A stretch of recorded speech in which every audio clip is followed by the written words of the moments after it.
Muito.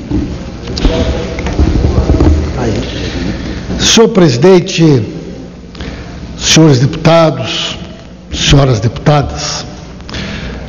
retorno a essa tribuna, senhor presidente, para aprofundar aqui o meu posicionamento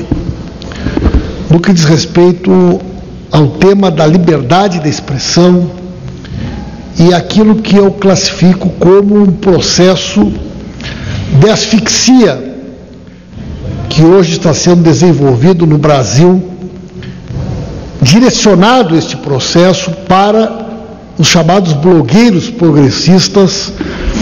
e os espaços alternativos de informação. Veja, senhor presidente, um fato recente, que é revelador disso que eu estou dizendo. Na última sexta-feira, um dos mais importantes blogueiros progressistas do país, Luiz Carlos Azenha,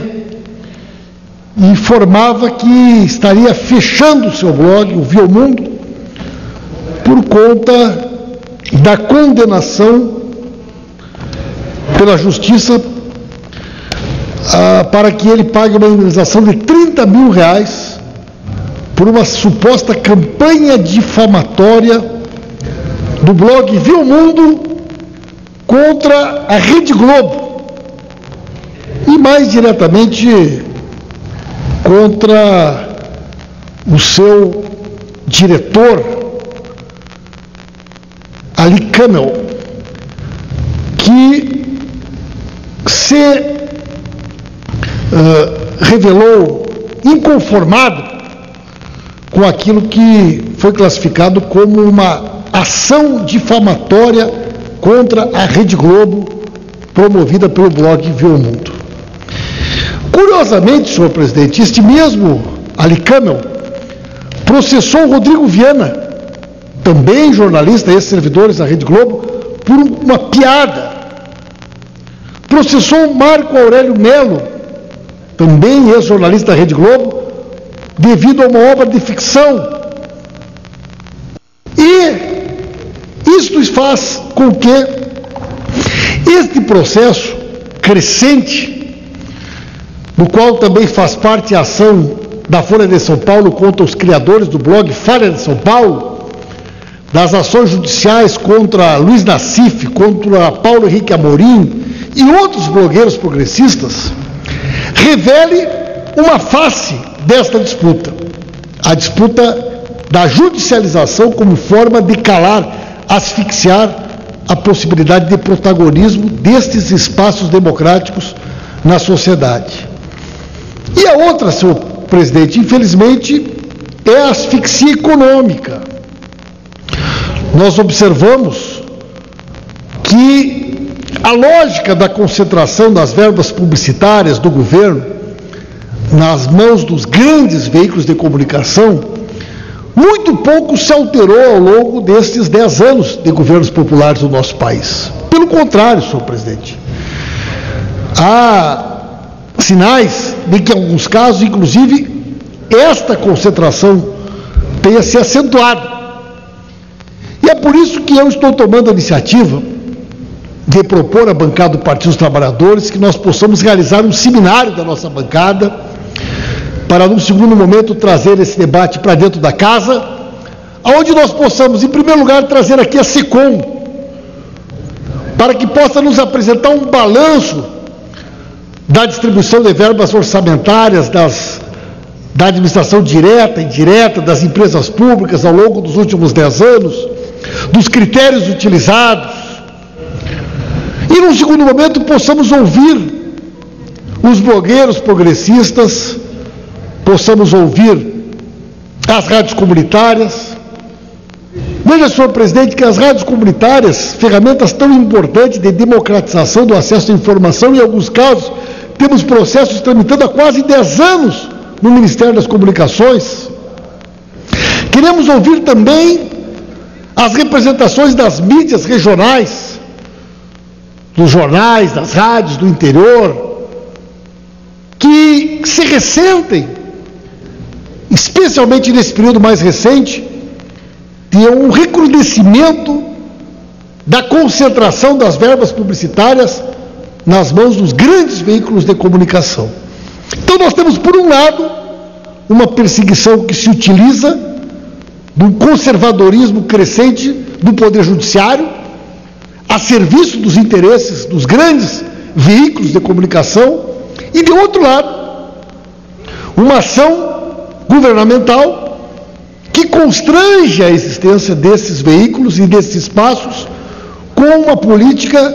aonde não se altera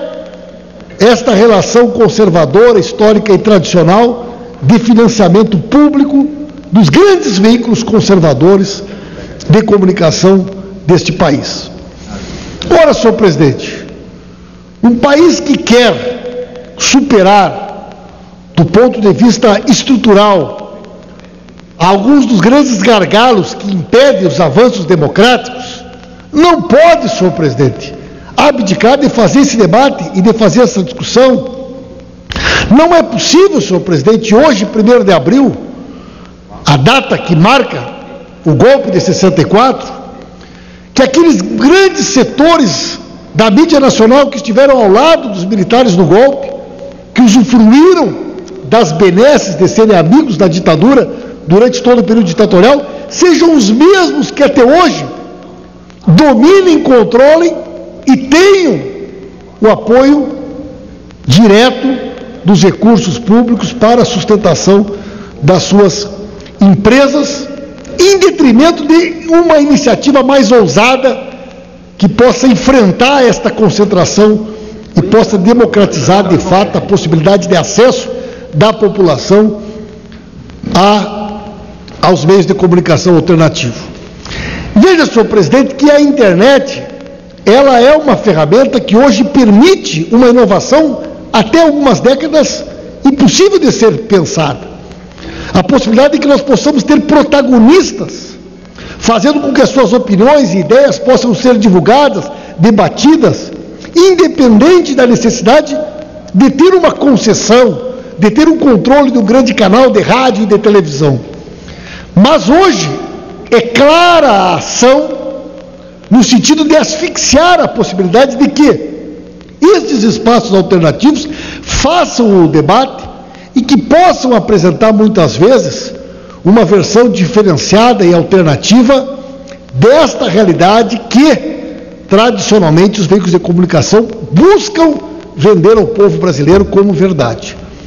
Eu quero dizer que estou muito incomodado, senhor presidente, com este episódio, me solidarizo ao Azenha,